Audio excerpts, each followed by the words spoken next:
is the Big O Show. This is the Big O Show.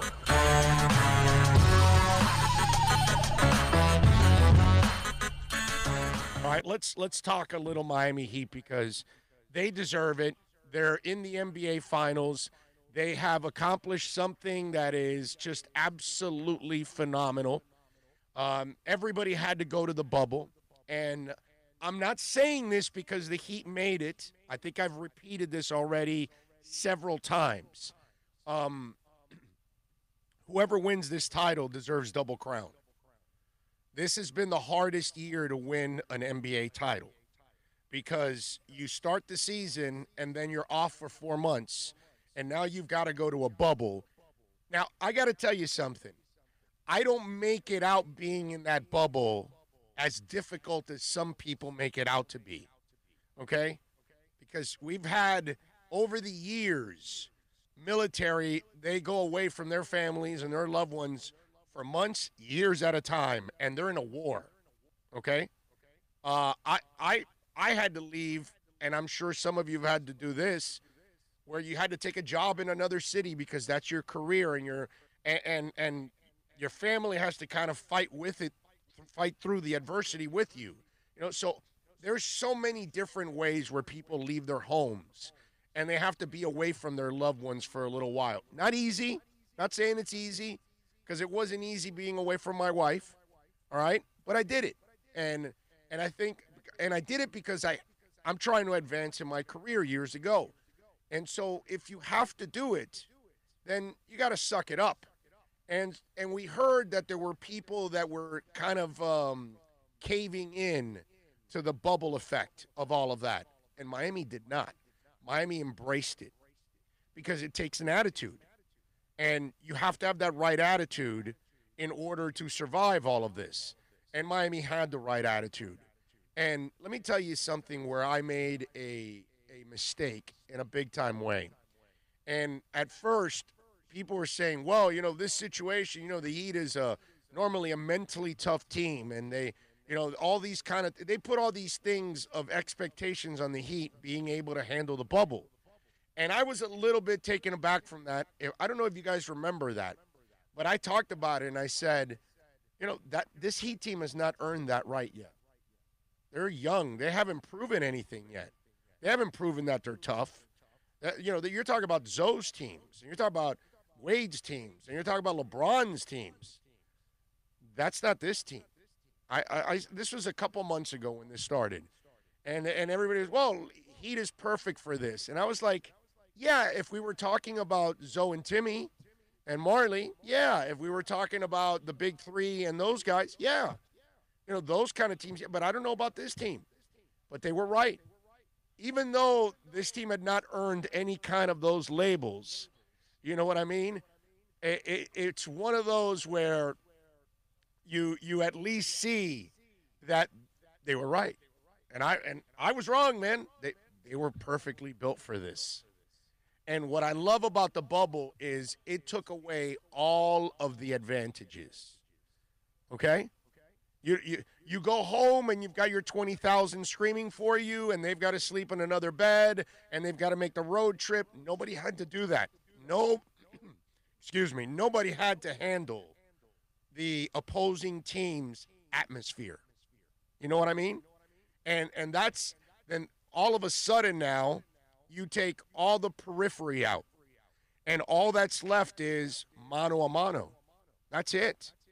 That's what it comes down to. And when we're talking about mano a mano, guess who survived? Miami Heat. They made it all the way to the NBA Finals. And because they were tougher than most, they were more consistent than most, and they found ways to win, man. It's character that they have. You know, at the end of that series with Milwaukee, at the end of the series with the Pacers, at the end of the series with the Celtics, I came to the conclusion that Miami had more dogs than all those teams. Giannis may be the best player we faced here in the Eastern Conference so far. I could argue that Now I'm brain farting. The kid for the Celtics, their best player, Jason Oh, Tatum. Tatum. Tatum, we could argue Tatum is the best player on the last series here, right? You can argue it, but what I can say for sure is that nobody had more hungry dogs on their team than Miami, more than Boston.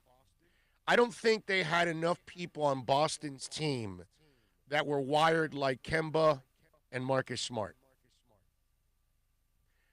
I don't even think Tatum's wired that way because he has these lapses where he doesn't start well and it's like, dude, what are you doing? You're like the man. You got to like take it to another level.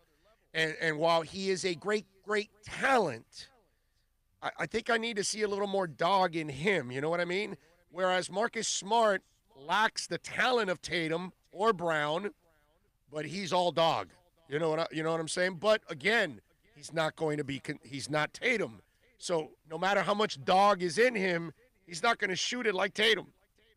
As proof was there, that yeah, he can hit your threes when he's streaking. You know, if he's going streaking, and you know, then yeah, he'll hit a couple threes. But when he's not on, then he's going to hurt you. And that's what I saw from Miami's team. I saw more dogs on that roster over the Celtics, over the Bucks, and over the Pacers. And when they talk about culture and when they talk about how not everybody fits the Heat style, that's exactly what they're talking about. That if you're going to play for this team, which is the weird part about the guys they signed to the last time. I don't want to harp too much on that stuff. But the Whitesides of the world are not Heat guys. James Johnson, while he may have a attitude at times of being a Heat player, he was never really a Heat player. And Tyler, God bless him, a nice kid, super athlete, was never going to be a really good basketball player. Was always going to be an athlete playing basketball. You know what I mean? It was weird. The characteristics of those players did not fit what you see now. You know what I mean? And what you've seen in the past. And that's why this team is where it's at right now. And again, I got to admit, outside of the Milwaukee series, that's where I thought it would end. I thought for sure it was going to end in Milwaukee. And I had no problem if their season ended in the second round. That's what I thought they were. But the where I was dead wrong, like so many of us, is they knew what they were about. And they were going to be tougher than most. And in fact, they were tougher than everybody else in the Eastern Conference. And that's why they're in the NBA Finals. Amazing stuff, man. I got to say. Amazing stuff by this team.